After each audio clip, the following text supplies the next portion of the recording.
Hello, warriors. If you want to make a stick like mine, then what you want to do is come to a section of woods that is very dense so that the trees grow straight up without any branches or knots coming off of them. And they have little tufts at the top. And the little tufts, just the one little tuft, you can find a perfect tree. This isn't a perfect area, but it looks something like what the perfect area could look like, or what could lead you to the perfect area. Cut the tree, measure it out to exactly your height. I like one that has natural grooves and handholds, but an overall perfectly straight structure. And it's just very nice. It's a very nice addition to your walks. It becomes a part of your body. And I really enjoy that. I enjoy how natural it feels to have a long stick in my hand. I get compliments on my stick when I go out in public. I was in Salem, and a group of very drunk women came up to me. Very polite, very, very pleasant woman. I had a great time talking with my wife, and they came up and they were like, we talked to them for a while after, but talked to me, they were saying, in Texas, sticks like this are very popular, and they admired my stick. They thought I should put a gemstone on top of it, and I'm like, well, then I can't. I didn't tell them I couldn't hit dogs with it then, because I felt like it would disappoint them. They like to imagine me with my magic gemstone stick, but it's not me. I'm the guy with the dog hitting stick. I might carve something in the top of them, but it can't compromise the dog hitting function, because I really don't like being attacked by animals. It makes me upset. State, story, strategy, guys. No matter if you're in a bad mood, you can do things to control your state. Walking, getting your body active, raises your energy. And then the stories you tell yourself will change. You can change those deliberately as well. And then the strategies you come up with to live your life effectively will be more effective because they come from effective stories grounded in high energy. Or at least not grounded in low energy. The fundamental resource is trust. Because if I trust you, then we can work together, we can protect each other's stuff, we can actually have stuff. I can't really have stuff if I don't trust people around me, because then what's the point of storing things? People are just going to follow you, find your stash, and take all your stuff. So in this way, trust is the fundamental resource. Find people you trust. Try to trust your family. Try to really cultivate trust as a resource, because when you trust each other, you both become wealthy. When you don't, you have to spend so much time hedging your bets against people that it really... Here's an example. That's a highway. If I were to go there and throw a ton of road spikes on the highway, it would destroy all those cars. I could escape into the... I could do this in the early morning when no one would see me. I could escape into the woods and throw road spikes. I could do this all over the country. It's remarkable to me that people don't do this, because, yeah, like, it'd be so easy to actually destroy things if you really wanted to. I don't want this to become a terrorist channel, and this is not meant to inspire terrorism, but one thing that I always found interesting too is that people don't burn down the national parks. Like, if you were a real terrorist, you wanted to destroy the heart of America, you would burn down the national parks. I'm not going to try to give people too many ideas. I mean, this is not my goal. I'm just pointing out that we live in a very high trust society to a large degree, and that's amazing. It allows people to walk through the woods. In Mexico and the places low trust, you can't just go walking around. People will pick you up. It's bad. The purpose of these walks is a fewfold. Walking is great for my knees. One thing I always tell people is they spend their whole life walking around on a level plane, and then they step off that level plane and immediately become injured, and they wonder why. It's very silly to me, because it's like, obviously you're going to be injured because you're never actually taking your body through any environment that puts different variables on. So right now I'm taking like different kinds of steps with my feet. It's relaxing. I take small steps. I really just try to relax and enjoy myself whenever I'm working out or doing jiu-jitsu or anything, because that experience of stress I saw a study recently, it's funny. He's saying that if you have a positive outlook on exercise, you'll be able to exercise longer and harder and you won't get tired. And if you have a negative outlook on it, those negative thoughts create a stressor that's actually far more stressful for your body than the exercise itself. So you'll actually hurt your own ability to exercise by thinking stressful thoughts. This is something that I think really helps me. Is I always just love to walk and work out and stuff. Like for me, a vacation is just when I can just go work out whenever I want and sleep whenever I want. Just love it. It just feels good to move my body. And I focus on that. And there are points in time where I was like, oh, I'm out of shape. I gotta make myself jog. I have to, like, I'm so fat, you know. I'm a fat piece of shit. I gotta force myself to run. Run till you puke, fatty. And it's like, I've done that. I've met Pukey the Clown. He's a great guy. But if you meet him too many times in workouts, really, if you're trying to meet him at all, it kind of speaks to some sort of mental illness. Like, it's just fun. Like, just work out. Don't take it that seriously. Like, I walk around with a stick. Because it's like, it makes me feel like a wizard. Like, it's really that simple. It's very fun for me. I just have a great time. I'm like LARPing my ass off the whole time I'm walking. It's like, I am the Grand Wizard walking his territory. Should have an adventure. Well, listen to the other Grand Wizard, Dr. Jordan B. Peterson. He shall speak to me of the Western canon. And together with his knowledge and my brains, and I'll walk together throughout the echelons of history with Nietzsche. We shall come to a conclusion that shall lead to the enlightenment of man. I hope I encounter no foul beasts whilst I wander, or else I shall smite thee with my thunderbolt. I mean, walking stick. I'm not pretending to be Zeus. I don't pretend I'm Zeus smiting villages when I'm smashing acorns with my hiking stick. I'm a mature adult.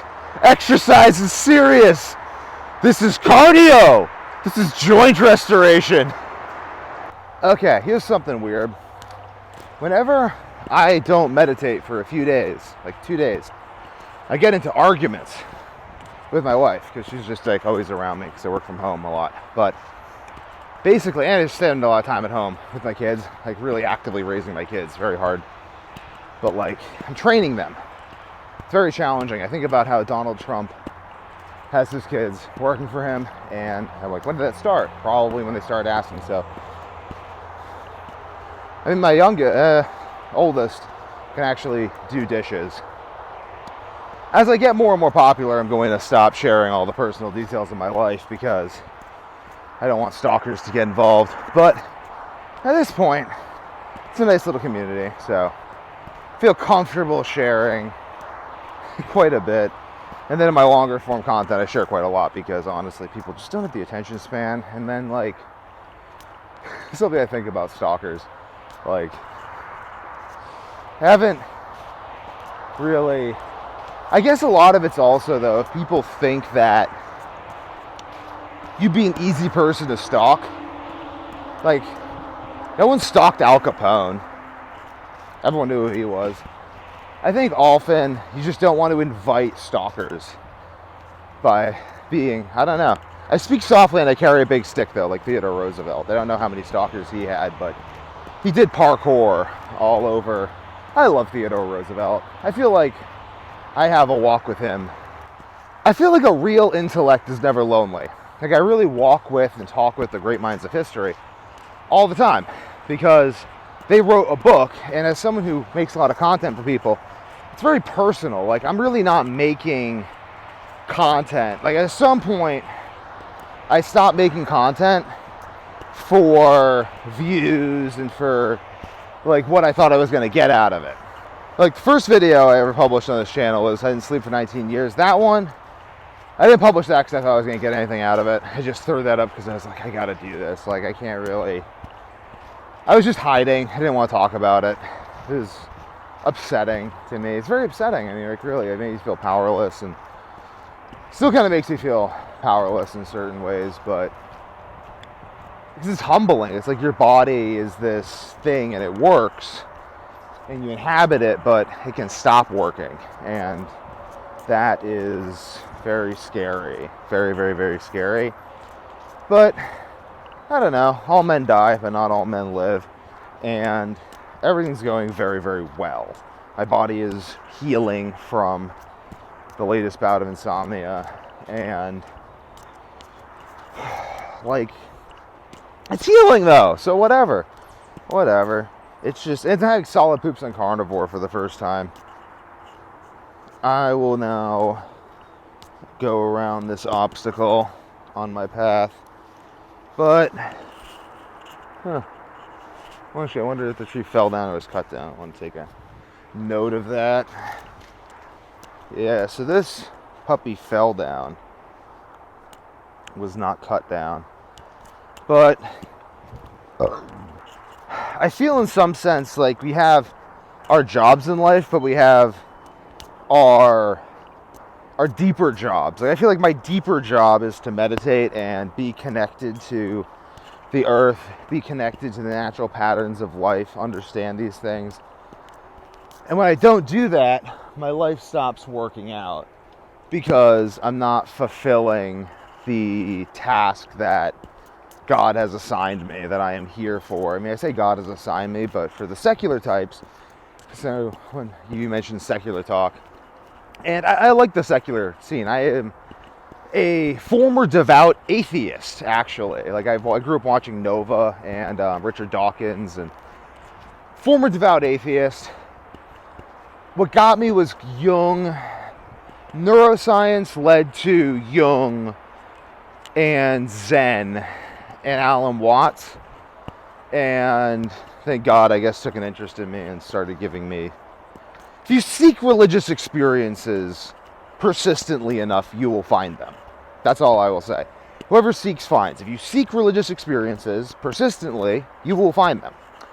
And then you'll have had a religious experience. And some people, it drives them insane. Other people start supplement companies and do what I'm doing, I guess, if that's not considered insanity. If it is, though, I prefer it. I prefer to be insane in myself. But like I was saying, though, it's really like I have a role in life. Like, I have to, like, be fit. I have to be a leader. I have to do hard things. I have to do the hard things other people aren't willing to do. I can't just go get a job. I have to meditate every day. I have to be a role model for my children, be actively involved, be training my children in the business. I have to be running a supplement company that's better than the other ones. That's to a higher standard, a much, much higher standard. I have to not only be doing that, but putting out other content that helps, like, people. I have to be I have to be the person, even in conversation when I talk to people, like, I always just tell them, like, you gotta follow your dreams. Like, you have to actually go take these ideas you're telling me about that's killing you not to do. You have to go do it. That is something people really struggle with. And when I talk to people, I tell them, and I'm pretty aggressive about it sometimes, like, you have to do this. Like, the reason the world is going to shit in all these ways that you say is because you are not pursuing these dreams. It's like, you know, like, okay, like, there are plenty of people I know who, when they follow their dreams and they follow that gut intuition, they make a lot of people very happy, a lot of people wealthy. This always came very easily to my father. I grew up watching him do this. Like, if he felt he needed to go do something, whether he buy a new house and renovate it and rent it out, or quit his job and go to work for, like, a leading biotech company, he'd just go do it. It was really crazy. Like, he would just come home and be like, yeah, so I just quit my job and I spent the last 5 hours at a bar drinking beer, having a great time. I'm like, what? He's like, no, don't worry about it. I just bought a house. I'm going to fix the house up and flip it and make a ton of money, and then go get another job at a biotech firm. And he's just like, yeah, so the CEO, I was talking to the CEO, he called me into his office. And he was all upset about how I hadn't been doing anything and had been blowing off everyone at the company because I had decided they were all full of shit. He calls me into his office, and he's like, you seem like you're not happy here. We can't have people here who aren't happy. And my dad's like, so I kicked my feet up on his desk, and I'm like, do you even know what I do here? And then he just quits spectacularly and walks out. And as he's going out, he told all the people that if they didn't pay back pay and all this other stuff, that, like, and keep giving him a salary for like 6 months, that he wasn't going to answer any of their technical questions about how the forecasting application worked that he programmed himself. And then when they called him, he just told them that they were muggles and he couldn't tell them. Like, he just doesn't. But it's like, again, his role in some sense is to like inspire me. So he's inspired me, and I'm just like, wow, that's so cool.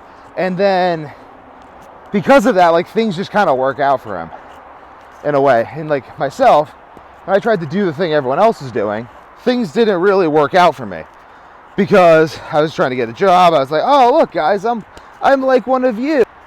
And I am kind of like one of them, but I'm also not. Like, I'm just my own person as well. And I have my own unique dispositions and desires. And I want to, like, lead my own particular sort of life and listen to Jordan Peterson while I walk in the woods and make videos on the esoteric ideas in my head as they come to me and share them with people so that I can inspire them to do interesting things as well. And when I do that, things work for me. It's like people are different kinds of animals. Like, back in like the day, they'd have fables and all these stories, like Grimm's fairy tales, and a lot of fairy tales are like animals as like villagers and stuff. Anansi stories are like that because people are kind of like that. And I feel like I'm very similar to my father. I am my father's son, and like he's, let's say, like a cat. He's a cat, and I'm a cat too. And like my wife's a cat, my kids are cats. Kind of like a family of cats. That's kind of our nature. And cats have a particular way to them. And if I try to like be a horse, I try to lock myself up to a sled, then I'm not gonna be very happy. I'm not gonna be very good at that. I mean, even like in jiu-jitsu, I'm very much a cat. In terms of like energy systems, I got really good walking endurance and really good explosivity. But in the middle, I just kind of suck. Not a dog. I don't have that dog characteristic. But if I don't try to be that way, it works out very well for me. And same like a cat. Like, I have weird habits. Like, I like to like I eat only meat. I go on walks in the woods. I meditate. I do all these things. If I don't do these things, I'm like, oh, this is weird. My morning routine takes too long, Mr. Hormozy. I'm going to do what you do. Then I'd be a very dirty cat that doesn't lick himself. It's like, I'm a cat. I lick myself. I sleep a lot, and I go kill a lot of like mice or antelope or whatever, depending on the size of cat I am. I think it'd be a jaguar hanging out in the jungles, chewing on Banisteriopsis copy vines. But basically, though, my nature requires meditating. When I meditate, when I'm doing these sorts of things, my life works out well. It's so weird because I'll be arguing with my wife, and then I'll just start meditating. She'll be like at the gym or something, and then she'll like call me up right after I'm meditating, and it'll be like make up, and it's like the craziest thing. Because it's like, ultimately, it wasn't about whatever I thought the argument was about. It was about my ability to be who God, who the universe, who my own inner nature, self, Jungian place wanted me to be. And when I did that, it's like, seek ye first the kingdom of heaven and his righteousness. There's certain things that you must do. Like, I mean, everyone who has a job understands this. Like, you don't grow your own food. You just be a social, cooperative human being and show up to your job. So, well, what's that? It's like you've realized a higher way of being. You don't need to go hunt the antelope every day because you figured out that if you just be a social human, and maybe it's even in your nature to work the job you work, to, like, let's say you're an organization style person, you help people organize. If you're like really into numbers and you're an accountant, some people are really into hospitality and it's actually just their shit to like work at like a restaurant. They're like, I just love it. I love helping people. I love giving them food. I love it when they like want different types of things, and I love to like engage with them and really understand why they want. Like, some people are like that. Some people really like to like sing in public and like sing for like a career. I mean, I like singing too, but like, it's not like I'm like, oh, I just want to sing all of the time. I don't know, because then people get critical of my music. I'm like, I just like playing music for me and sometimes other people. But I really like I like the chemistry, like the wizard. Like, I just been making the supplements. And this is something Teal Swan said that's really interesting. And I thought about this a lot. So the thing that you're really good at that's going to help people the most is something you don't even think about. Organizational people just organize. Chemists like me, I just make my own supplements for years, and I'm literally giving webinars and coaching people, and I'm like, yeah, guys, you just gotta cap your own supplements. This is how you do it. They're like, dude, this is complicated. We don't want to do this. And I'm like, just do it, guys. You need it for your health. And they're like, can't you just sell me something? And I'm like, why? That'd be a ripoff. You just have to blah, blah, blah. People love my supplements. Just, it's like craziness. Because it came so naturally to me. I'm like, you want me to like brush your teeth for you? You just make the supplements, guys. You just order all the different derivatives and you combine them together and you weigh them all out. Like, you want me to like salt your food too? I don't mean to sound condescending, but it's so easy for me. But then there's like, okay, like something that comes very difficult for me. I don't know. Consistency, honestly. So the thing I have the hardest time with is like consistent, like being well regulated as a person on a consistent basis. Like some people are just so the same every day, moment to moment. I'm really not. Like I'm very, very, very sensitive to moods, feelings, impulses. Not even that I'm like impulsive. It's like my wife describes it this way. She's like, my brain is working 1 billion miles a second and I'm having like 1 million thoughts a second. And so I'll open up about this because I listen to Tim Ferriss. He's like, don't open up about things. So I go, it's always a balance, and I feel like the way I do stuff, it's always based around me being open. So I take Adderall for ADHD. I got neurological testing. It all worked out that I had very severe attention issues, which I do. It feels like trying to like nail Jello to a wall when I'm not in deep ketosis. Now that I've been in ketosis for over a month, my brain is healing, so I don't actually need Adderall every day, and I want to massively reduce the amount I take and take it from like 30 milligrams to, I'm a big dude though, and I handle stimulants really well, but like 30 milligrams to like 10 when I take it, and to have that be sporadic, like, and it already kind of is because my brain's working really well from the ketosis.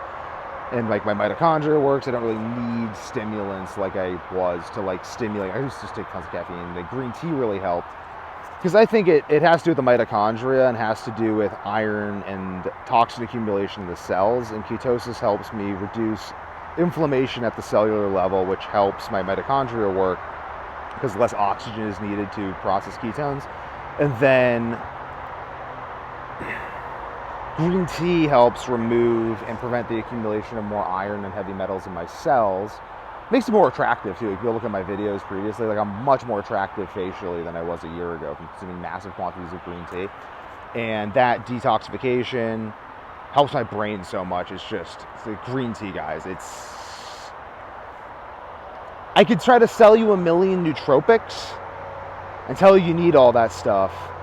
But at the end of the day, just take a bunch of green tea, like just gunpowder green tea in the most, just as strong as you can tolerate, steeped as long as you can handle, in as great quantities as you can tolerate for as long as possible, and you will know, it will change your life. Changed my life. It literally took me from feeling like I was dying a year ago. I felt like I was really dying. I could barely work like 2 days a week because I had no energy. I had like chronic fatigue, and I was like puking, and I couldn't digest food. And gallons of green tea every day later, I feel amazing. I've lost tons of weight. Even on carnivore, when I drink green tea, I have much lower body fat and inflammation because it just sucks all, the polyphenols bond all that stuff in my blood, just sucking it all out of my blood. So I look much less puffy, much clearer skin. But yeah, I'm not consistent. I'm really not like consistent. Like I will... Even when I don't have insomnia, like I will sleep different amounts of time, different nights, like I have energy bursts and stuff. And Adderall really regulates this. I can use diet to regulate this a lot. My grandfather thinks that I have bipolar and that I'm just, he does, I don't know, he won't necessarily say it. Maybe he doesn't, I don't know, he can correct me if he watches my videos. He's like, no, I don't think it, but he kind of, I feel like he hints at it. I love him to death. I think he's amazing. He's one of my heroes, someone I look up to a lot. I'm like, I gotta keep myself to a standard because I have intellectual heavy hitters like that in my family. But basically, though, I don't really know. But carnivore really helps too. Fasting, green tea, and I just accept that like this is the way I am. But this makes me hyper creative for supplements and stuff and strategies and things that make you perform. Like, I'm very good at understanding how to transform performance because I'm always doing that with myself. But basically, though, it feels like, actually, I'll describe a little bit of ADHD with Adderall, without Adderall. I think ADHD is real, but I think the problems from it come from mitochondrial issues in the brain, that if you can get your mitochondrial metabolism in your brain high enough, that ADHD just goes away, basically. Or at least you can surf it. The way I experience it is, now that I've been in deep ketosis for a very long time, I'm still having the million thoughts a minute. I still have no perception of time. I need to get a watch and just strap time to my wrist so I can have a constant perception of time. But now that my brain is at a high enough metabolic level, I don't feel like it's searching. It's in go mode. It's in, like, let's find something mode. So I have a much higher percentage of chance of remembering, like, oh, I should be doing this. Oh, I should be doing that. Oh, I need to stay on task. Oh, this is like, and then I can actually follow the trains of thought, and I can actually switch them and remember long enough to switch. Remember long enough. It's kind of like a threshold. It's like, can I remember a thought and a train of thought long enough to write it down? If I can, then I'm in a good state. If I can't, then I'm not in a good state. And that is, like, I think Adderall increases mitochondrial metabolism in the brain, and I really want to look into all of these drugs and how they work, because I think our understanding of drugs is, I don't know, it's interesting. Like, it's very interesting how they trigger latent potential within the body, and how our bodies are this system of not just human cells, but bacterial cells, mitochondria, RNA, balance of inflammation. We're these very complicated creatures, and it all ties together in these stories we tell ourselves, the actions we take on a daily basis, the foods we eat, the things we believe about this. And we become these beings of embodied intention. Like, even in jiu-jitsu, when I'm trying to execute a move, I have my body embody the pure intention of that move.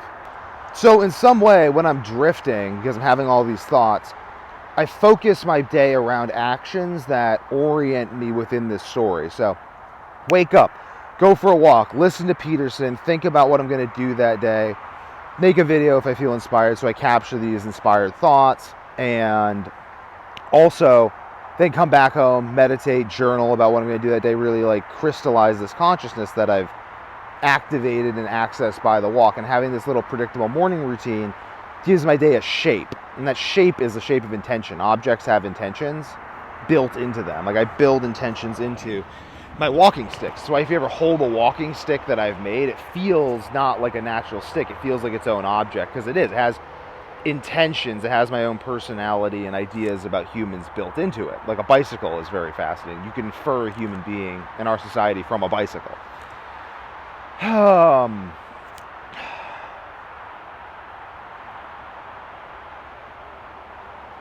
The reason I'm going to continue making these videos every morning. If I have something specific to talk about, I'll talk about that.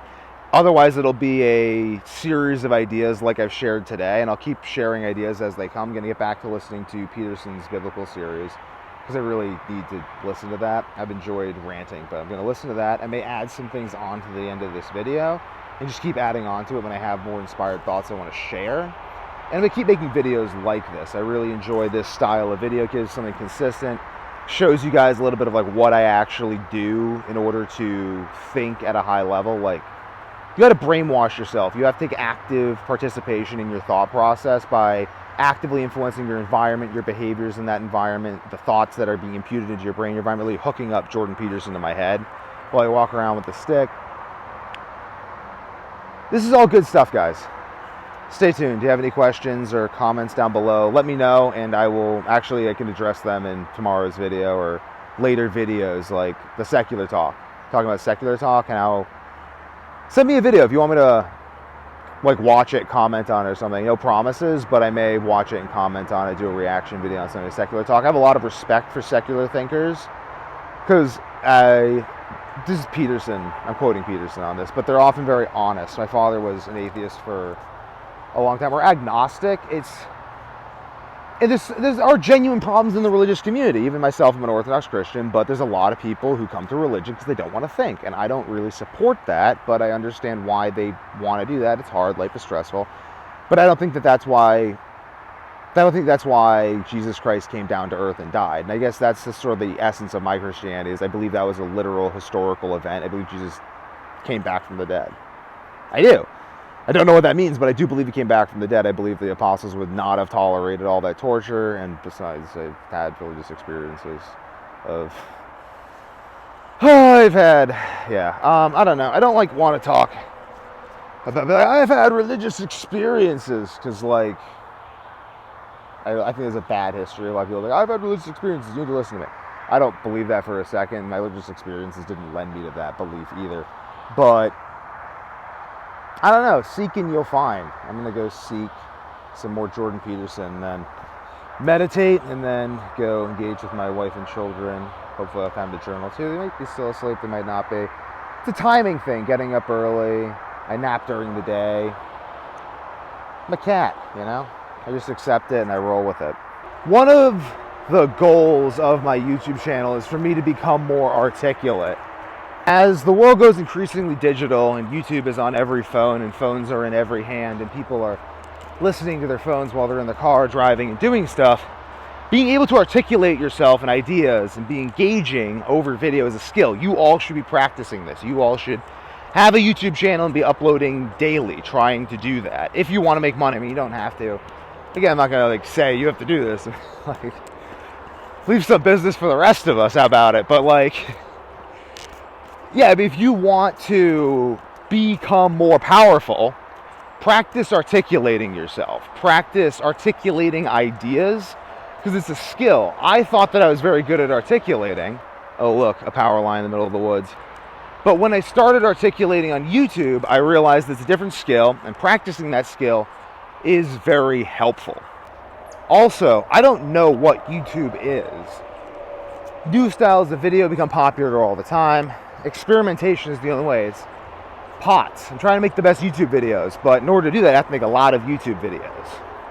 And also, my YouTube videos didn't start taking off till I started just making videos that I found engaging and fun, because at the end of the day, you can't control... It's so crazy, like the algorithm. It's like you have no idea what it's going to do. Just make videos that you find engaging and put them out there. So really, I'm like documenting this entire journey from Week to Warrior myself. I want to have like my whole train of thought out there for anyone who wants to in the future follow me and see how I did what I did. They can follow and watch all my videos and kind of like understand it. This is knee therapy. This is knee therapy. This is ankle therapy. I walk through the woods to encounter uneven surfaces. There's rocks randomly. It's an uphill. It's sloped unevenly. There's acorns under my feet. I'm wearing barefoot socks. Like, everything is different at every step. This is knee therapy, guys. This is literally knee therapy for your knees. Getting all these different steps in. Every time I talk to people, I always ask them about their health. It's just because it's my profession. And because it's my profession, it's my job to ask people about their health. So I always ask people about their health, if they're willing to talk about it. To kind of hint at they're willing to talk about it. People do that. You know this if you have health problems, you talk to people about stuff. People hint that they want to talk. They tell you, hey, man, I want to talk about this. And they'll do it by saying, oh, you know, I had this problem, or you kind of lean in. You're like, oh, hey, well, tell me about that. And they're like, oh, you know, well, this happened. It really sucked. I did surgery. And you're like, oh, really? Surgery? How'd you recover from that, man? That's kind of a bummer. You do any sports or anything? And they're like, yeah, I do some sports, or I used to. And then I just like kind of stopped, and then I got injured, and I couldn't really go back to doing sports. And then they're like, oh, well, that's sort of a bummer. So what were you doing around the time you get injured? Like, oh, just working all the time, really stressing out, drinking. Stopped really exercising and walking, and then I was like walking in my car and I slipped. I'm like, oh, that's a bummer. And basically what they're telling them, I'm like, oh, so like, you ever walk around barefoot at all? You have foot problems? Like, yeah, I have foot problems. Like, and they tell me the story of how they basically spent their entire life after the age of 25 walking around on a level plane with cushions on their feet. And then the second they got off this level plane, while wearing those cushions, they wondered why their balance was gone. And then they fell and immediately hurt themselves because their stabilizers and everything were completely unused to it. Then I see my children who will treat a vertical surface like a sidewalk. And I'm like, well, this is why we have these problems, because we just kind of concede mobility by not ever using it. Use it or lose it. Oh, but the purpose of these walks is, and this is the procedure I described with Jordan Peterson. After I'm done with Biblical Series, which I've only listened to once, which is kind of cool. I've only listened to it all the way through once, maybe twice, I think, but not since my freshman year of college. Listen to that, get back into the Peterson mood, and then listen to Maps of Meaning while reinforcing this habit, and use this as like a Course in Miracles to lift myself out of the insomnia-induced funk just into a higher mode of being that's more functional. I mean, you have to overthink it. It's just kind of like you get habituated into bummy ways of thinking because shit sucks. But then shit stops sucking, and you gotta like elevate your way of thinking. And you have to brainwash yourself to do that. So this is a great way. And I'm not even saying like I'm depressed or anything. I'm just saying like I like a high degree of performance for myself, for my kids, for you guys, for the world, for glory, for Kleos, you know. Do you see the giant hornet's nest? Okay, so lest I be too discouraging, I felt I should make this video. So having these thoughts, I've had these thoughts a lot, on the benefits of fiat currency. So what fiat currency, the benefit of it is that ultimately it allows for the infinite trade of, scratch my mustache, infinite trade of infinitely producible resources. So right now we can produce so much. The real problem is organization. People are not organized, people are not systematized, people do not know what they need. Anyone who's ever worked in sales knows that the real problems people have like their problem is that they can't like get their act together enough to like actually accurately assess what is causing them problems in life and then take decisive action on it. That's really like everyone's issue, because if they could, they would realize what was wrong, they'd buy the relevant products they needed, which are pretty much all available, and then they'd be fine. But they don't have the time and resources to do this. So what fiat currency does is it allows other people to come in and say, hey, I've done that work for you. If you just give me a small amount of your fiat currency, then I can provide you with far more value. So let's say you give me $100, I'm going to give you like $500 of value, $10,000 of value even. It would have taken you $10,000 worth of time, money, and resources to get what I gave you for $50 or $100. And it basically, if you believe that, if I convince you of that, and then you go and buy it, and you're like, yeah, this is real. Like, I don't want my money back or anything, no refunds, but like, you know, having like business trauma, I'm like, no, try to convince people for health coaching. Oh God, that's the thing. It's like, it's so hard to convince people like what they need to do, even if they know they need to do it, like to actually get them to take action on it.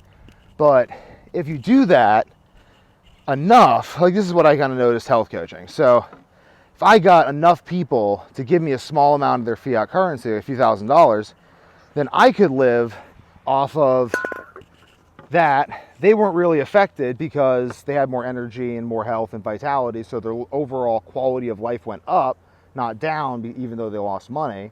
But in the long run, they'll gain the money back, and did. But basically, I'm creating value that allows them to create more value. And the more fractionally people can do this, the wealthier everyone's going to be, because the money can essentially, the only limitation on the money is our ability to pay the interest on the money, which theoretically should always be less. Like, we should always be appreciating our assets because we should be buying things that appreciate. Really, like, fiat currency highlights the problem that people spend all their money on alcohol and like weed, and like, not even that weed's bad, like I smoke weed, but like high quality weed sometimes.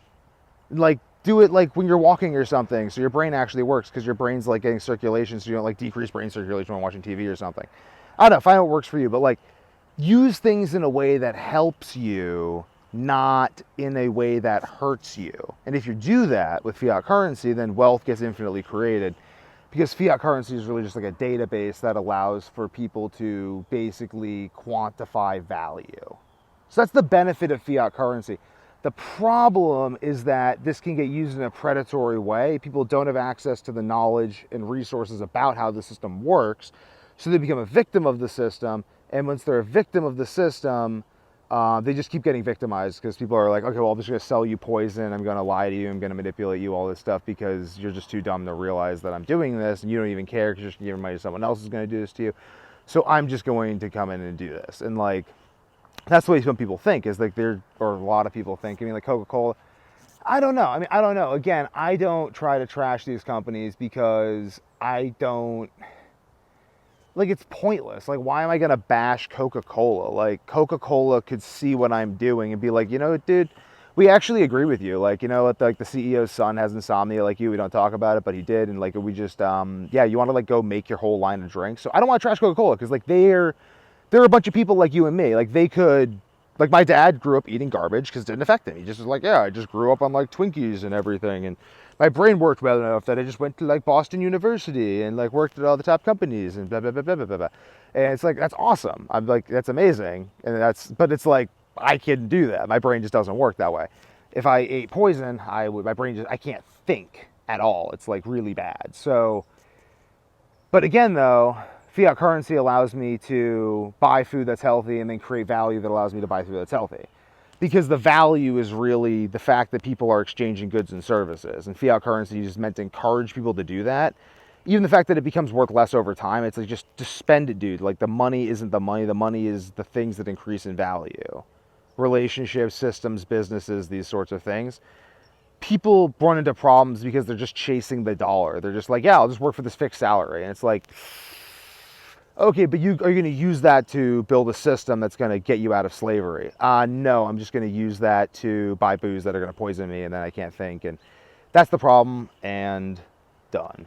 So really, fiat currency just exacerbates the system of to those who have everything more will be given, from those who have nothing, even the little they have will be taken from them. Because basically, like, the money is going to keep becoming worth less and less. So you have to build systems and you have to spend money intelligently to build those systems. So it basically forces you into the role of an investor over time. And if you refuse the role of an investor, then you stagnate and then you get bought out by someone else who just gets low interest loans to acquire your stuff because the money isn't real.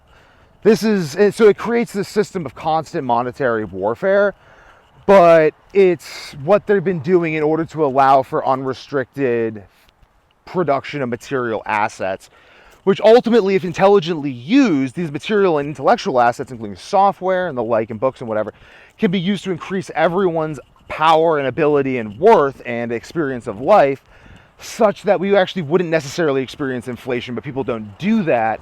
Therefore, constant inflation. But I don't know. What you gonna do about it, guys?